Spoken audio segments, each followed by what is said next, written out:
All right, so we talked about solving non-homogeneous linear systems using undetermined coefficients in the last video, and now we're going to move on to variation of parameters. Now, this technique requires you to have some background knowledge in working with matrices. If you've had linear algebra, then you have all of this knowledge already, or you should. If you haven't had linear algebra, I'm going to go over some of the things that we're going to need,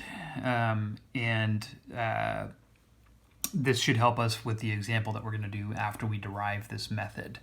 So first of all, we need to introduce a term for matrices. So if you have a square matrix A, if its determinant is not equal to 0, if its determinant is non-zero, then we say that that matrix is non-singular. And a very, very important theorem in linear algebra is that if a matrix is non-singular, then it has an inverse. And so that naturally leads to the discussion of what an inverse is. Only square matrices can have inverses, and even then, a lot of square matrices do not have them. But if a square matrix is non-singular, then it will have an inverse. And an inverse is another matrix of the same size. So if A is an n by n matrix, then the inverse matrix, if we call that B, would also be an n by n matrix. And it has this property where if you multiply A times B, you get the same result as if you multiply B times A. And in either case, they equal that identity matrix that we talked about, I. Okay? And essentially what an inverse matrix does is it's used to cancel out a matrix that's being multiplied to another one in an equation. That's kind of what we'll be using it for in our derivation anyways. The idea is similar to dividing both sides of an algebraic equation by a number to cancel out something that's being multiplied, or multiplying by a reciprocal is another way to think of that. So if a matrix A has an inverse, which would happen if it is a square matrix that's non-singular, then we denote that inverse by a to the negative 1 power. This is not actually an exponent, it's just notation that means it's the inverse of that matrix A. Okay, so here, this theorem here is the one that I mentioned. A square matrix has an inverse if and only if it's non-singular. We proved that in linear algebra, and here we're just going to take that as fact. Now, computing the inverse of a non-singular matrix can be done in a couple of different ways. In the more general case, there's a technique using Gauss-Jordan elimination that does it, but we're going to be working exclusively with 2x2 matrices here. And in the case of a 2x2 matrix, there's actually a little formula that works that's much, much easier. So suppose we have some 2x2 non-singular matrix A, and these are its entries, A, B, C, and D. The inverse of A can be computed using this formula. So we're multiplying by 1 over the determinant of that matrix, and because A is non-singular, the determinant will be non-zero, so this reciprocal is defined. And then we multiply that to a square matrix which relates to the matrix A in this way. Its entries on the main diagonal trade places. So instead of A and D, we have D and A. And then the other entries stay put, but we take their opposites. So instead of B, we have negative B. Instead of C, we have negative C. This will produce the inverse of A. And you can verify that in the general case by multiplying this to this in either order and showing that you get the identity matrix both times. So we're not going to do that. We're just going to take that again as fact. Here's another theorem that we're not going to need in the example that we do, but in other examples it can be useful. If A is a non-singular matrix, and if C is a non-zero real number, or we would call it a scalar based on how we're using it, and if B, the matrix B, is what we get from multiplying A by that scalar C, then B will also be a non-singular matrix. And in addition to that, the inverse of that matrix is 1 over C times the inverse of A. So in other words, if you're taking the inverse of a scalar times a non-singular matrix A, its inverse will involve the inverse of the original matrix A, and then the scalar will have to take its reciprocal. Okay, so that's a useful theorem for some of the work that you might have to do in certain homework problems. One more thing, this is the product rule for matrices. And again, we're not proving this here, but we're just going to take it as fact. So now let's suppose that we have two matrices, A of t and B of t, where the entries in these matrices are not necessarily constants, but they are rather any functions of t, any differentiable functions of t to be specific. If you multiply these two matrices together, we're assuming they're both square matrices of the same size, n by n matrices, so that multiplication is defined. If the matrix X is equal to the product of those two matrices, then the derivative of that matrix X of t can be computed using something that looks exactly like the product rule from Calculus 1, except we are keeping in mind that these are matrices.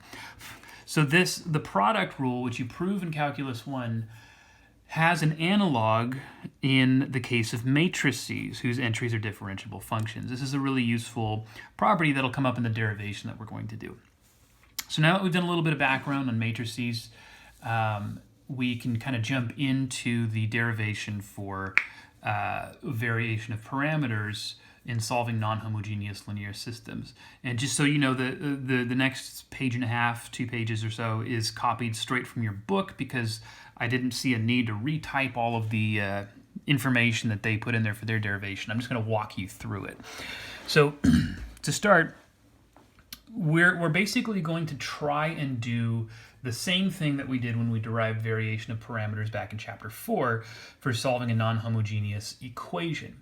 And if you remember, the idea was we started by looking at the associated homogeneous equation, and we saw that the solution to that looked like a linear combination of a fundamental set of solutions. That linear combination had constants in front of each of those solutions. So C1 times X1, or C1 times Y1, C2 times Y2, and so on and so forth.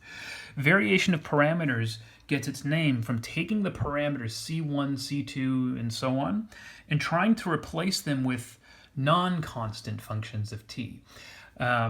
So that's kind of where we're going to try and get some inspiration for how to solve non-homogeneous linear systems. We're going to take a linear combination of solution vectors now and try and replace the constants with functions of t, or rather matrices that involve functions of t.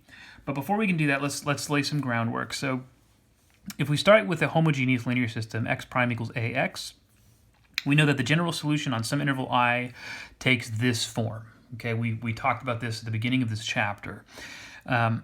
So if I were to write this by actually giving, or by writing out the matrices x1 through xn, then this expression here can be written this way: C1 times this column matrix, C2 times this column matrix, where this is x1, this is x2, this is xn right here. Okay, but if I wanted to combine all of this into a single matrix, then I can multiply each of these scalars in. The C1 gets multiplied in, C2 gets multiplied in, and so on, and then add all of the results. And that would give me a column matrix that looks like this. Here's my first entry, second entry, and so on and so forth. Okay, but there's a different way we can represent this, because this matrix looks like the result of multiplying two matrices. Specifically, I can take this guy and represent it as the product of these two matrices. This phi of t here and this c. And C would be the column matrix consisting of the constants C1, C2, and so on. And phi of t would be this matrix here. So if you look at it carefully, it's consisting of all of those x's, and more specifically, the columns of this matrix, each column is exactly one of the column matrices that made up our fundamental set of solutions. So the solution set that we got for our homogeneous linear system, x1, x2, and x everything, are just inserted as columns into a matrix, and that gives us this thing which we refer to as our fundamental matrix for the system on that interval I. Okay, so far so good. One thing to pay attention to is this product has to take place in this order because this is a column matrix and this is an n by n matrix. The multiplication wouldn't be defined if we switched it around. Okay, so this guy is going to play an important role in variation of parameters. Now, this fundamental matrix has a couple of important properties that we're going to need in the derivation that we're going to do. First of all, if you were to look at the determinant of this matrix, it's exactly the same thing as the Wronskian of our fundamental solution set. So the Wronskian of x1, x2, and so on and so forth, this guy, we defined that in the case of column matrices to just be the determinant of the matrix that has these guys as columns. But that's how we defined our fundamental matrix. And because those x1, x2 through xn, those column matrices form a fundamental solution set to our homogeneous linear system, then that would mean that they form a linearly independent set, which only happens when the Wronskian is non-zero. But since the Wronskian is the same thing as the determinant of our fundamental matrix, that implies that our fundamental matrix is non-singular, which means it has an inverse. Okay, so all of that is to arrive at the conclusion that our fundamental matrix has an inverse, okay, because we're going to need that. Secondly, this equation would be true. Now, if you look at it, it looks like what we have done is we've gone back to our homogeneous linear system and plugged our fundamental matrix in for the x and this x prime here after taking the derivative of that. Now, notice you have to be careful with that because, again, this homogeneous linear system is assuming that this x and this x prime are column matrices, and this guy is not a column matrix. However, the multiplication would still be defined because this A is an n by n matrix, and this is an n by n matrix, so we can do that multiplication, and it turns out that this equation would actually hold. The reason for that, it's fairly straightforward, especially if you're used to working with matrices. This product right here, if you take a look at its ith column, so just any particular column, if you single that out, then it would be equal to A times the ith column of this fundamental matrix. So AXI is technically what that would be equal to. And if you look at the corresponding ith column of your fundamental matrix, the derivative of that is just the derivative of xi. So this product and this derivative of xi, we already know that those are equal to each other because xi is a solution of that homogeneous linear system. So this is kind of a given, right? And that's true for every column that we could single out. So what that means is that every column in this matrix is equal to each corresponding column in this matrix, which means these two things are equal to each other. Okay, so that's two properties. One, the fundamental matrix has an inverse, and two, this equation holds. Okay, we talked about all of that because we're going to use those properties in our derivation of variation of parameters. So now we can actually get into it. So remember, what we're trying to do here is we are trying to replace those constant parameters that are showing up in this solution set, so the C1, C2, and Cn, all the C's in there. We're trying to replace those constants with functions of t to see if it can produce a solution to the non-homogeneous system. We're aiming to get a particular solution here. But those C's were loaded up into a column matrix here. So basically what I'm trying to do is I'm trying to replace this column matrix C with a new matrix, which I'm going to call U of t, consisting of functions of t. So that my particular solution will take this form, phi of t times u of t. Okay, now I would like for that to be a particular solution to this non-homogeneous system. Remember, this is the general matrix form for a non-homogeneous system. And in order to see what u of t would have to look like in order for this to be a particular solution, I should substitute this in for my x and my x prime. So first of all, how do we find the derivative of this? Well, we talked about the product rule for matrices, and what we have here is a product. So the derivative of this would take this form, phi of t times u prime of t plus phi prime of t times u of t. And once again, the products have to take place in this order. The u's need to come last, because otherwise the product won't be defined. Remember, this is a column matrix, and that's a square matrix. Okay, so now if we take this expression and put it into the left-hand side of our non-homogeneous system here, and then set that equal to the right-hand side, a times xp, which is equal to phi of t times u of t, plus f of t, we now have something that we can work with, okay? Now it says we can use 3. Did I have 3 written down somewhere? What was 3? So I didn't copy that part out of the book. So u prime. It says we can replace u prime, comparing this to this. Yes, I'm sorry. So this is what the book was calling 3. I got it now. So here, where we have that phi prime of t showing up, according to what we just did a little bit ago, that's the same thing as a times phi of t. So what I'm going to do is replace this phi prime, with a phi of t, okay? And now what I have is this. I have what I got from my product rule on the left-hand side, having made that substitution, equals this on the right-hand side. And notice we have a common term on both sides, a phi of t u of t, a phi of t u of t. I can subtract those from both sides, leaving me with just phi of t u prime of t equals f of t.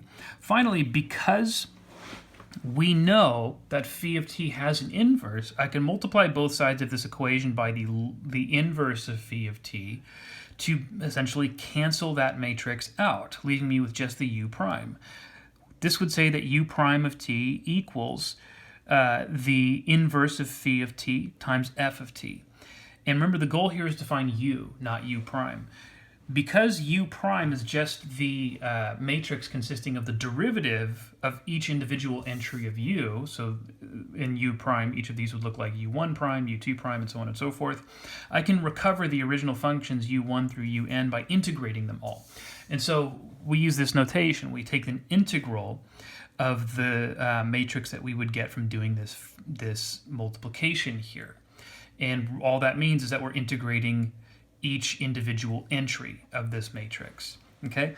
Now, because it's an indefinite integral, normally you would get a plus c. You would get a constant of integration from that. And in this case, we don't have to worry about the constant of integration for the same reason that we didn't back in chapter 4, because the constant of integration is going to end up getting lost in the process of putting this into a general solution anyways. So for simplicity, we just let c, that constant of integration, equals 0, and it's not going to affect anything, okay? So what that does is that creates this formula for the particular solution, because remember, what we found here was u of t, but our particular solution takes the form phi of t times u of t. So multiplying that integral by phi of t gives us our particular solution, and our general solution will look like this. Remember, this term is the complementary solution. This is the particular solution that we just found. Okay? So now that we have gone through that derivation, you never need to go through that derivation when doing variation of parameters. Just like when we did variation of parameters back in chapter 4, we did a long derivation. We said, now that we have the formula, just jump straight to the formula. So really what this amounts to is finding what all of these parts are equal to and plugging them in, okay? So let's go ahead and do this. I'm going to do one example using variation of parameters. We have this non-homogeneous linear system, and the first step is going to be finding a complementary solution. As we've been doing in this section, I'm going to skip straight ahead to that complementary solution, but we would solve it by finding eigenvalues and corresponding eigenvectors, just like we did in 8.2. In this case, the eigenvalues of this matrix are 1 and 2, so we have two distinct real solutions, which means my complementary solution will take this form, C1 times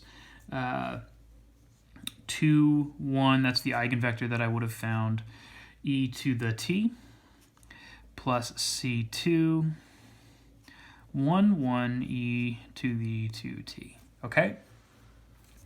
So this thing right here is x1, and this thing right here is x2, okay? Because those are the two solutions that I found for my homogeneous linear system, my associated homogeneous system. What that means is that that matrix phi of t that was coming up in our derivation of variation of parameters is simply a 2 by 2 matrix that has these two things as columns. So 2, 1, and 1, 1. Okay? So looking at my formula, what else do I need? Well, I need the inverse of this matrix. And we came up with a formula for computing the inverse of a 2 by 2 matrix. Part of that formula requires us to have a determinant. So what is the determinant of phi of t? Well, that's going to equal, oh, I'm sorry, let me back this up a second. Back this up 1 second. I made a critical mistake here. So x1 is not just 2, 1. It's 2, 1 times e of t. So this is 2e of t, and this is e of t. x2 is not just 1, 1. It's e to the 2t and e to the 2t. We have to multiply that scalar in. I almost forgot that really, really important step. Okay? So this means that phi of t, I have to correct this now, is actually equal to 2e to the t, e to the t, e to the 2t, e to the 2t. Okay? Now let's do the determinant, because we need the determinant to compute the inverse of this. So this is equal to 2e to the t, e to the t, e to the 2t, e to the 2t. Taking the determinant of this one is pretty straightforward. This ends up just equaling e to the 3t. Notice it's non-zero, which is expected because, again, we would have found a fundamental set of solutions up here. So that's what should be happening. Now I can use that determinant to compute my inverse matrix. Remember, the inverse matrix is equal to 1 over this determinant, so the reciprocal of e to the 3t, which can also be written as e to the negative 3t, times the matrix that I get from switching the terms along my main diagonal. So this e to the 2t is going to go up there, 2e to the t will come down here, and then taking the opposite of these two terms. So that becomes negative e to the t, negative e to the 2t. Okay, let's multiply this in. That's going to give me e to the negative t, negative e to the negative t, negative e to the negative 2t, and 2e to the negative 2t. Okay, so there is my inverse matrix. Now what do we need? Well, I need to evaluate this integral here. So the integral of the inverse that I just found times f of t. Put down a little bit. Times f of t. Remember, f of t is this part of our non-homogeneous linear system. That's f of t right there. So now I want to evaluate that integral. The integral of this inverse function, or this inverse matrix rather, negative e to the negative 2t, negative e to the negative t, 2e to the negative 2t times f of t, which is 2e to the negative 3t dt. Okay, so let's multiply these matrices. I'm going to get 2e to the negative t minus e to the negative 4t there. And down here, I'm going to get negative 2e to the negative 2t plus 2e to the negative 5t dt. Okay? Remember, we're going to integrate this, and in doing so, we're not going to worry about constants of integration. So we're just taking kind of direct antiderivatives of each entry here. So this would be equal to, I want to make sure I got the right thing here. Yeah. So this would be equal to negative 2e to the negative t plus 1/4 e to the negative 4t there. This would be equal to e to the negative 2t minus 1/10 e to the negative 5t. Or no, I'm sorry. I'm jumping ahead, wrong thing. 2/5 minus 2/5 e to the negative 5t. Let's look at the wrong part of my notes. Okay, so this is the result of integrating this product of matrices. And so in order to get my particular solution, I need to take phi of t and multiply it to what we just found. So that means xp, my particular solution, is phi of t, this guy, 2e to the t, e to the 2t, e to the t, e to the 2t, times this matrix here, negative 2e to the negative t, plus 1/4 e to the negative 4t, e to the negative 2t, minus 2/5 e to the negative 5t. Okay, careful with this because, you know, this looks like it's the same size as this guy, but this is a 2 by 2 matrix and this is a 2 by 1 matrix. It's just the entries are larger expressions. So when multiplying this guy, this entire expression here will get multiplied to 2e to the t. This entire expression here will get multiplied to e to the 2t, and then we sum the results. Similar for the this column matrix times the second row. The end result of this is going to look like negative 3 plus 1/10 e to the negative 3t, negative 1 minus 3/20 e to the negative 3t.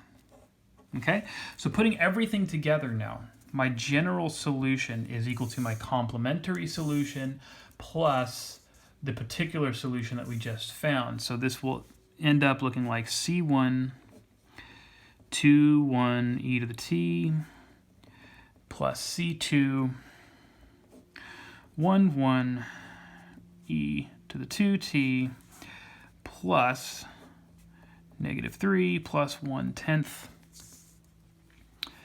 e to the negative 3t, negative 1 minus 3/20 e to the negative 3t.